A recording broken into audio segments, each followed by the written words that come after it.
ఓం నమః శివాయ.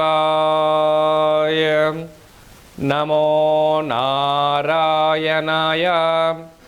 ఓం కాళభైరవాయ నమో నమః.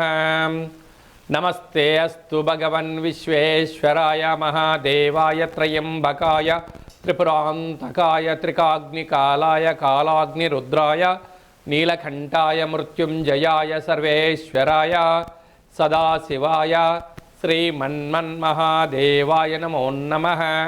హరి ఓం. మా ఛానల్కి స్వాగతం. చూస్తున్న వీక్షకులకు ప్రేక్షకులకు ప్రియ కాల భైరవ భగవద్బంధులకి స్వాగతం పలుకుతూ మమ్మల్ని ఎంతగానో ఆదరిస్తూ ఉండబడినటువంటి ప్రియ సోదర సోదరీమణులకు, జ్యోతిష్ అభిమానులకు, సనాతన ధర్మ సంరక్షకులకు, నూతనంగా గృహం నిర్మించుకోవాలి అనుకుంటున్న వారికి, అలాగే అద్దె ఇంట్లో ఉండబడిన వారికి, సొంత గృహం కలిగిన వారికి, నిత్యము ఐశ్వర్యాన్ని ఆనందాన్ని, విద్యార్థులకు విద్య, ఉద్యోగస్తులకు ఉద్యోగము, వివాహం కాని వారి వివాహము, ఐశ్వర్య శ్రీ సంపదలను ప్రసాదించాలని కాళభైరవ గృహవాస్తు కార్యక్రమానికి స్వాగతం. తులారాశి వారికి ఇంట్లో అబ్బాయి కానీ అమ్మాయి కానీ ఎంత ప్రయత్నం చేసినా వివాహం అవ్వడం లేదా, దీనికి కారణం ఏమిటి అనే అనేక మంది ఆలోచన చేస్తూ ఉంటారు. వ్యక్తిగత జాతకంలో దోషం ఉండినను, ఇలాగ గృహంలో సంపూర్ణమైనటువంటి గ్రహ సంచార స్థితి, శుక్రుడి యొక్క బలం అనుకూలంగా లేనప్పుడు అనేక రకాలమైనటువంటి దోషాలు ఉంటాయి. ఎందుకనగా రాశాధిపతి కూడా శుక్ర భగవానుడే. తులారాశిలో ఏ నక్షత్రాలు వస్తాయి అనగా చిత్తా నక్షత్రంలోని 3వ పాదం, 4వ పాదం, స్వాతి నక్షత్రంలోని 4 పాదాలు, విశాఖ నక్షత్రంలోని 1, 2, 3 పాదాలు కలిపితే తులారాశి.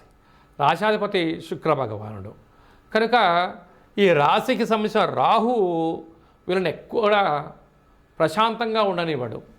లగ్జరియస్ లైఫ్ అంటే సినిమాలు, యూట్యూబ్లు, ఫేస్బుక్లు, ఇన్స్టాలు, ఏ టెక్నాలజీలు, సంపూర్ణమైన ఊహాలోకాల్లో తేలి ఉండడం, ప్రైవేట్ రంగాల కన్నా అంటే వీళ్ళు ఎక్కువ శాతం గగనంలో ప్రయాణం చేసే ఫ్లైట్ జర్నీస్, అంటే హెయిర్ హోస్టర్సు, సినిమా తారలు, అంటే వారందరూ చూడండి, సినిమా తారలు బాల్యంలో ఎంతో కష్టపడతారు, మధ్య వయసు రాగానే సినిమాలలో కళ ప్రపంచంలో విహరిస్తారు.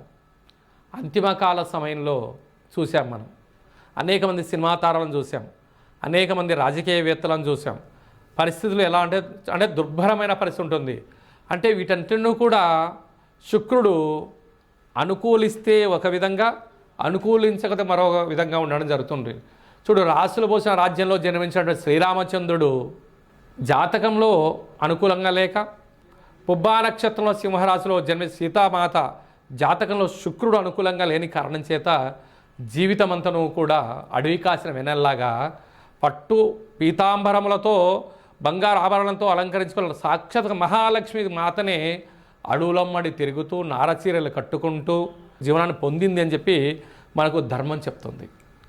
అంటే వీరి యొక్క జాతకంలో అంటే స్వాతి నక్షత్రంలో సాక్షాత్ మహాలక్ష్మీదేవి అమ్మవారు పుట్టారు. అంటే రాహు అనుకూలంగా లేకపోయినా, శుక్రుడు అనుకూలంగా లేకపోయినా, శని అనుకూలంగా లేకపోయినా ఇలాంటి పరిస్థితి జరుగుతూ ఉంటుంది. కనుక ఇలాంటి జాతకులు మీ యొక్క గృహంలో ఉన్నట్లయితే పూజా మందిరంలో ప్రతి శుక్రవారం పూట దేవేంద్రుడి యొక్క ఫోటోను బొబ్బర్లతో కూడుకున్న నైవేద్యానికి ఏర్పాటు చేసి, ఓం దేవేంద్రాణి నమస్తుభ్యం దేవేంద్ర ప్రియ భామిని వివాహం ఐశ్వర్యం భోగభాగ్యం దేహి మే కురు కళ్యాణి శీఘ్రం మే దేవి సర్వదే అనే మంత్రాన్ని ఉచ్చరింపచేస్తూ 20 సార్లు మంత్రాన్ని ఉచ్చరింపచేసి విభూతిని కానీ కుంకుమను వేసుకొని లలాట స్థానంలో బొట్టు పెట్టుకుంటున్నట్లయితే వద్దన్నా వివాహం అవుతుంది. అలాగా ప్రతి శుక్రవారం పూట వెంకటేశ్వర స్వామి వారికి తులసిమాలను సమర్పించండి. కనుక వివాహంలో ఎవరికి ఆటంకాలు లేకుండా ఉండాలని మనం కూడా మనసారా కోరుకుందాం.